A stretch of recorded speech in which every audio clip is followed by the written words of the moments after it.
Hello, and welcome to another fabulous episode of My Orgasmic Life. I'm your hostess with the mostest, Gaia Morrissette, and today's episode is brought to you by ticklelife. So before we get into today's show and, our great topic, two things. One, thanks for listening, and I love all the support. It's wonderful. Second is as an exchange, a consensual exchange between us, me and the audience, is that I show up for you guys, and in return, I would like to ask some stuff. One, please support the overhead running of the show, My Orgasmic Life. If it's inspired you and it's changing your life and it's entertaining you and all those things, please support me. It's with joining my Patreon, which I'll put in the link in the show notes, okay? Or share me with your people. Share me with your people. Love, comments, tell somebody that you listen to my podcast called My Orgasmic Life. Let's spread the word. I can't do it by myself, and I need your help. All right. Okay, so now let's get into our topic. I wanted to talk to you about chronic pain and sex. Those are two things that we typically don't talk about together. And before I talk about, logistics of it, I actually want to share a story with you about my own journey and my own life. So once upon a time in a land far, far away, there was a girl. Me. So when I was 25, my life changed. So I'm 45 now, so that would be 20 years ago. So my life drastically changed. I went from being super fit, super strong, super healthy, super skinny, super, life was pretty awesome. Little did I know that my life was going to change. On my 25th birthday, actually. So on my 25th birthday, I was, passenger, in a vehicle with my partner at the time, and I was super excited. It was my birthday. This is back in the day when I owned a pottery studio. So I just had created a new glaze, which is a color that you put on the pottery. For everybody's like, what's a glaze, Gaia? I just created a new glaze, a new color, and I just tested it in the kiln, which is the oven that we fire the pottery in. And I was so excited to go see what it was. And so we were driving to my studio, and I was singing. I remember I was singing. I was like, happy birthday to me, happy birthday to me. And I was so excited. And in an intersection we went, my life changed. Somebody ran a red light, T-boned us, and then slammed us into a tree. I should have died. When I saw pictures of the van, I was in a minivan. When I saw pictures of the minivan, it was crumpled from the side and the front, and it was like this one big crumpled mess. And I cannot believe that both of us walked away from that. Well, we didn't walk away. We were carried away.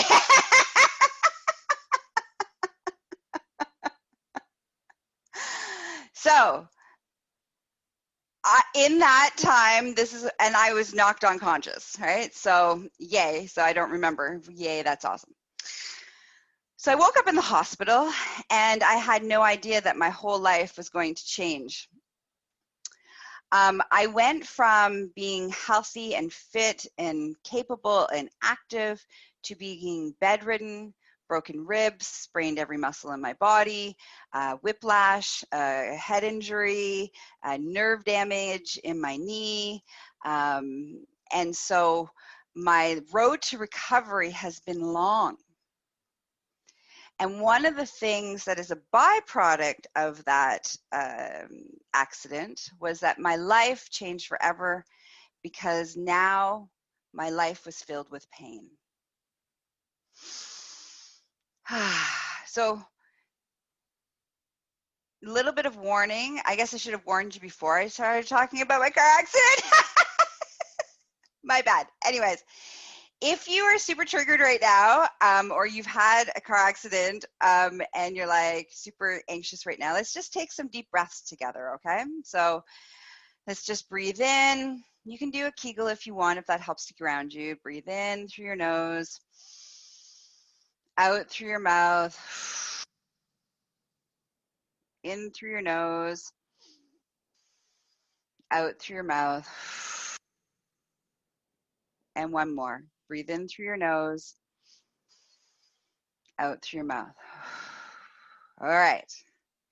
And if you need to turn off this episode, then I give you permission and I will not be offended, okay? All right. So now my road to recovery, my 20 years of recovering. So what happened is that I was bedridden for months.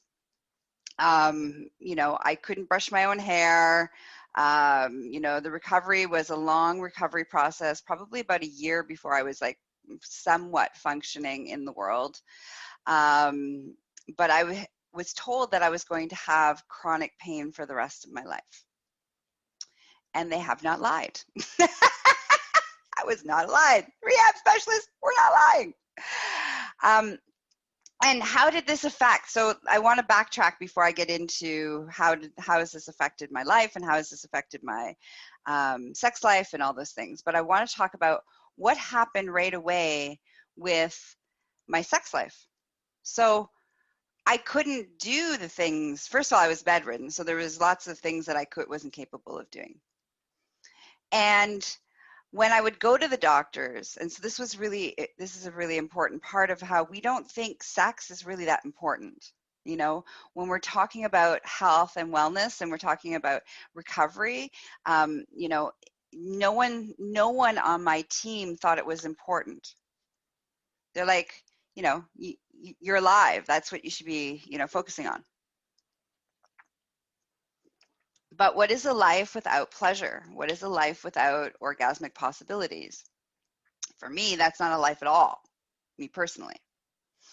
And so what ended up happening is that I kept saying to my doctors, my rehab specialists, my chiropractor, all the people that were part of my recovery, saying, okay, well, how do we adapt? Like how do I adapt with this chronic pain to having sex? And all of them were like, well, why is that important to you? And I'm like, why is it not important to you? And so because of who I am and, sexuality is important to me and pleasure is important to me, I decided that I would make it a priority in my life and have to I came up with some really beautiful, ingenious ways of adapting. I also discovered that orgasm actually is a powerful, powerful pain management tool. And having sexual interactions and touch is a powerful, powerful, powerful, changing the patterns of pain and changing the patterns of chronic pain. And it's incredibly crucial. So with no help of the specialists, I decided I'm going to figure this out because that's me. That's who I am. And so I did.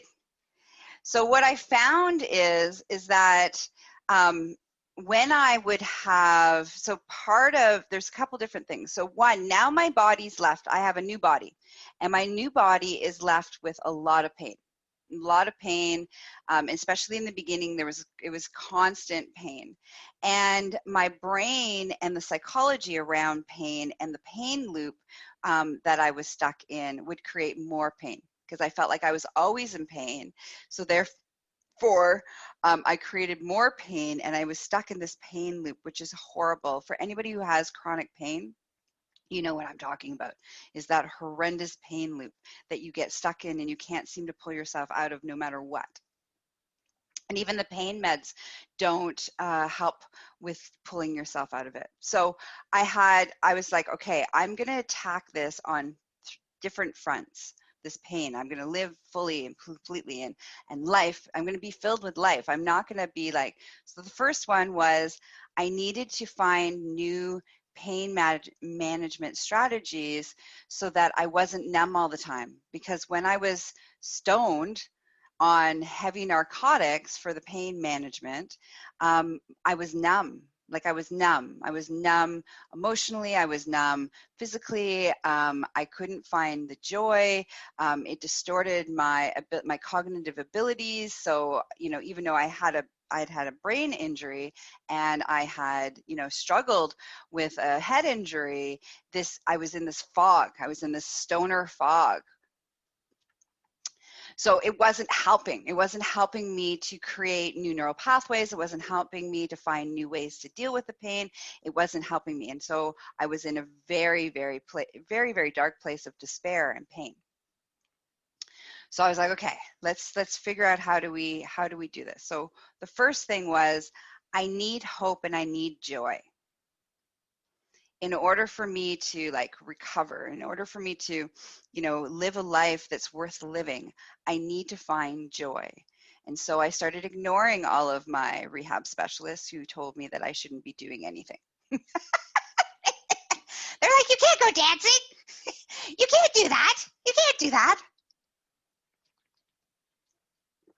You should give up being a potter. You should give up. I'm like, nope, I'm not doing it. If there's no joy, there's no point.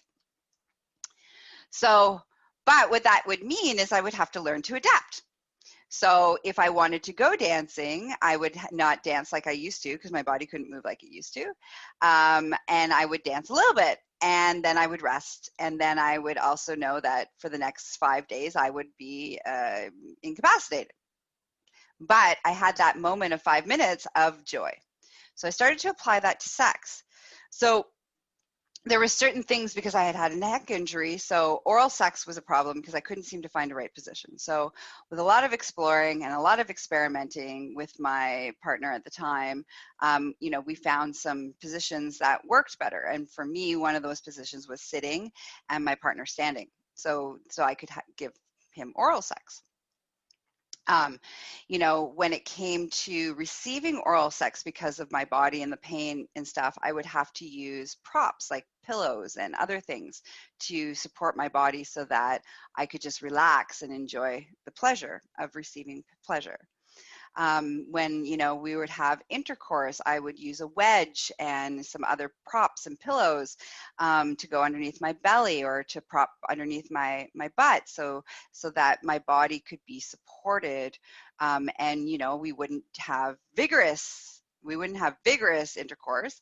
We would do it like gentle.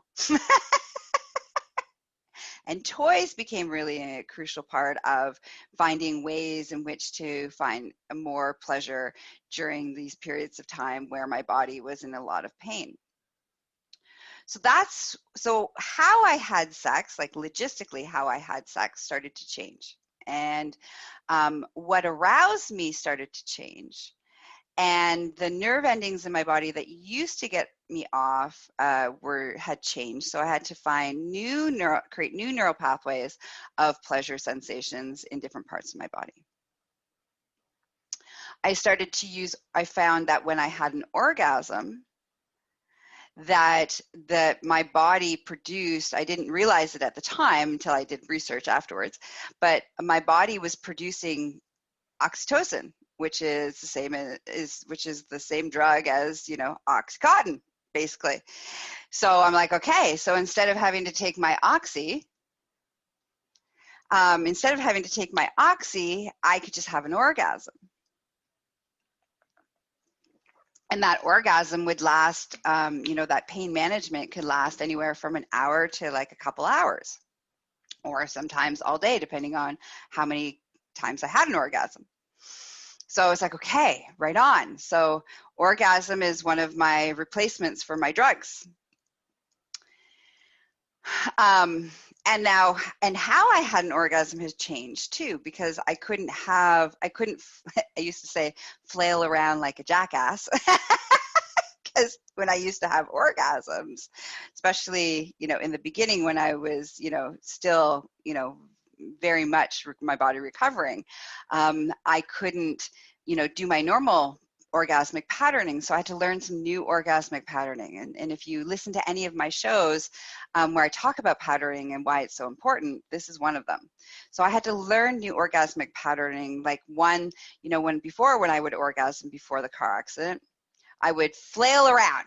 I'd flail my arms around. I'd like arch my back. I'd squeeze my body. I'd tense all my muscles up. And now that my ribs were broken and everything else was out of whack, doing that was really painful. So I would go to have an orgasm in my old pattern, and I would be like, oh, and it would stimulate all the pain.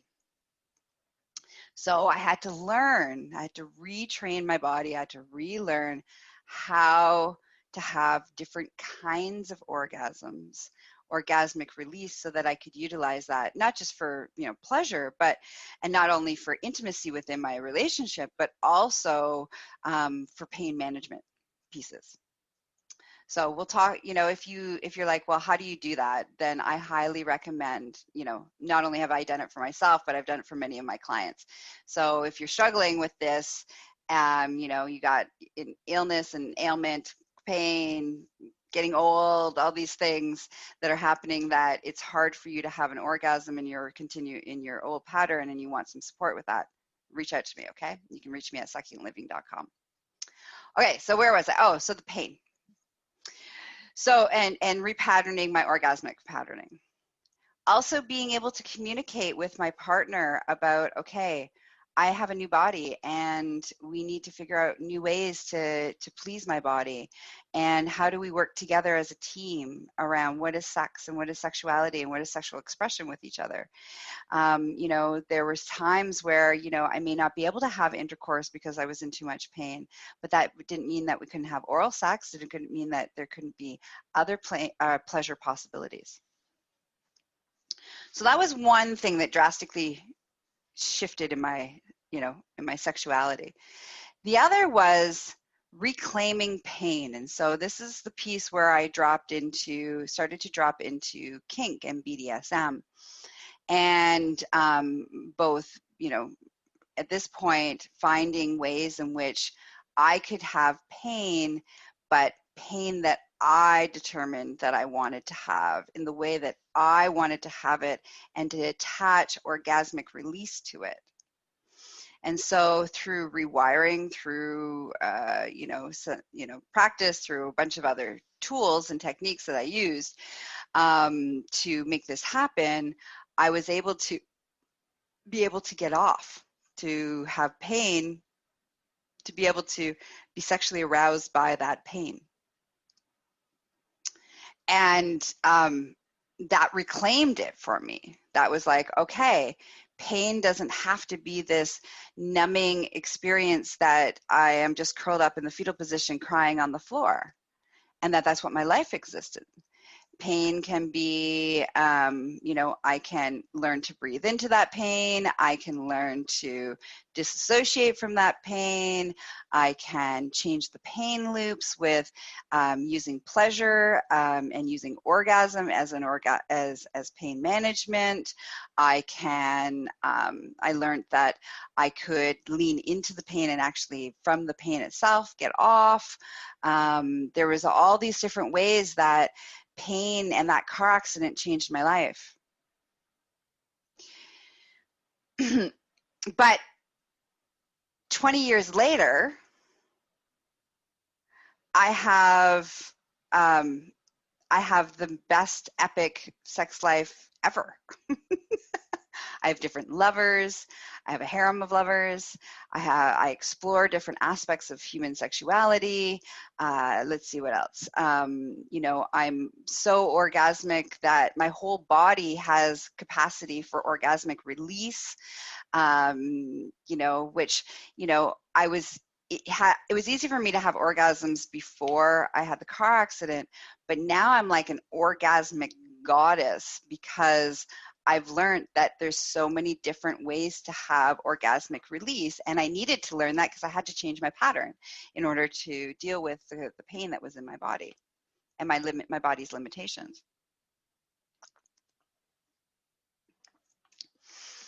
So let me see, anybody have any comments? Anybody have any questions around what I've been talking about around, have you experienced chronic pain in your life, and how has it affected your sex life? Have you been able to find the ways that have brought new possibilities into your life? Have you been able to find a way to adapt to this new body, this new life that you have, and find the worthiness and the joy in being alive? And this is hard. This is really, really hard. It's not easy to do. I know. Personally, I know. So if you're like struggling, if you're struggling with, okay, you know what, I have my body, I have a new body. How do I find this new body sexy? How do I find the pleasure in my life? How do I rewire my orgasmic patterning so that, I may not be able to get off the way that I used to get off because my body can't do what it used to do. How do I do that? If you're like, how do I, Gaia? How do I? Well, you need to come hang out with me so we can heal that for you, and we can give you the skills, because each person, rewiring and reprogramming is a very customized experience, and each person will need something very different from somebody else. But so come see me, succulentliving.com, and we can explore that, okay? And I can help you through that process. But in the meantime, what I want to leave you with, if you're struggling with chronic pain, the first piece that helps in changing your cognitive programming and helping you to break the pain loop that you might be in is not to celebrate each moment that you're not in pain, or celebrate a part of your body that isn't having pain. So here's what I mean. So when I was in the space where I was in chronic pain and in the pain loops, especially in the beginning, what it felt like was, and I would say this, I'm always in pain. Every part of me is always in pain. Well, that wasn't a true statement. There were seconds. Sometimes it was just a second where I didn't have pain. There was a part of my body. Right now, my nose isn't in pain. Right now, my ears don't hurt. So there was parts of my body that were not in pain, and there was moments, even if it was just a second or half a second, where I wasn't in pain. And so what I started to do was to celebrate those moments. Be like, wow, I've noticed my ears don't hurt. Wow, I'm not in pain right now for a sec. What that did is it started to break the pattern, the brain part of the pain loop. It started to break, and then it also started to be like, okay, I can have hope. There is hope. Life is more than just this pain, that's this throbbing pain, this aching pain, this stabbing pain that's all throughout my entire body. It's like, oh, you know what? My elbow doesn't hurt right now. My nose doesn't hurt right now. My tongue feels great.